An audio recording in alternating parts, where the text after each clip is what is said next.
नमस्कार, मेरा नाम है डॉक्टर पूरू धवन और आज इस वीडियो में हम आपके ही एक क्वेश्चन का आंसर देने वाले हैं। YouTube की वीडियोस में किसी ने कमेंट किया था कि किटनिन और यूरिक एसिड के बीच में रिलेशनशिप को हमें समझाओ, तो उसी को आज मैं समझाने की कोशिश करूंगा कि क्यों जब किडनी खराब होती है तो किटनिन बढ़ता है, यूरिक एसिड भी साथ में बढ़ता है। तो किडनी जो हमारा है, हमारी किडनी का काम क्या है? खून को साफ करना, खून को साफ करके जितनी भी गंदगी बन रही है उसको बॉडी से बाहर निकालना। हम हर दिन रोज दिन में 3 बार 4 बार खाना खाते हैं। जब हम खाना खाते हैं तो उसमें बहुत सारा वेस्ट मटेरियल बनता है। कुछ वेस्ट मटेरियल हमारे स्टूल के रास्ते निकल जाता है, बट कुछ ऐसा होता है जो हमें यूरिन के रास्ते निकालना होता है। नंबर 1 थिंग, हमारी बॉडी में जब कोई खाना या प्रोटीन ब्रेक डाउन होता है, उससे एनर्जी बनती है, तो उसमें भी वेस्ट मटेरियल बॉडी में तैयार होता है।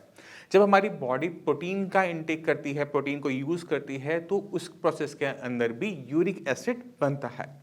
अब ये जो यूरिक एसिड है, इसको बॉडी में अगर हम इकट्ठा करते रहेंगे तो हमारे जॉइंट्स में, छोटे जॉइंट्स में पहले इकट्ठा होना शुरू होगा, यहाँ पे दर्द होना शुरू होगा और हमारी हड्डियाँ मुड़नी शुरू हो जाएगी।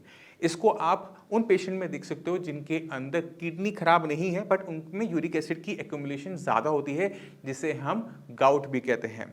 उनकी रिपोर्टों के अंदर क्रिएटिनिन की वैल्यू नॉर्मल आती है, बट यूरिक एसिड बढ़ा हुआ आता है और उसकी वजह से उनके जो छोटे छोटे जॉइंट्स हैं, हाथ की उंगलियां, पैर की उंगलियां, घुटने, कंधे, ये सब दुखते हैं, बहुत ज़्यादा दुखते हैं। मगर एक किडनी फेलियर पेशेंट में क्या हो रहा है कि किडनी के कम काम करने की वजह से गंदगी बॉडी से कम बाहर जा पाती है।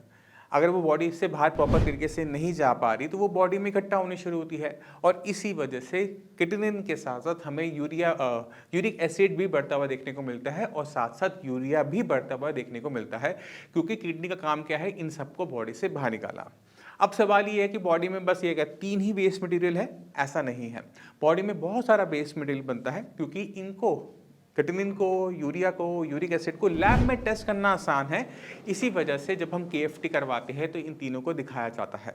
इनसे जो दिक्कतें होती हैं वो भी ज़्यादा हैं, इस वजह से भी इसको टेस्ट किया जाता है।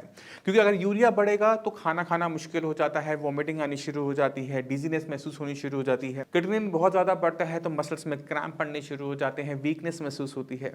और वहीं पर अगर यूरिक एसिड बढ़ना शुरू हो जाए तो हमारे जॉइंट्स दुखने शुरू कर जाते हैं, बॉडी में पेन बनना शुरू हो जाता है। तो अगर हमने मेडिसिन को प्लेस करना है, बॉडी में जो सिम्टम आ रहे हैं उसके हिसाब से हमें मेडिसिन प्लेस करनी पड़ती है।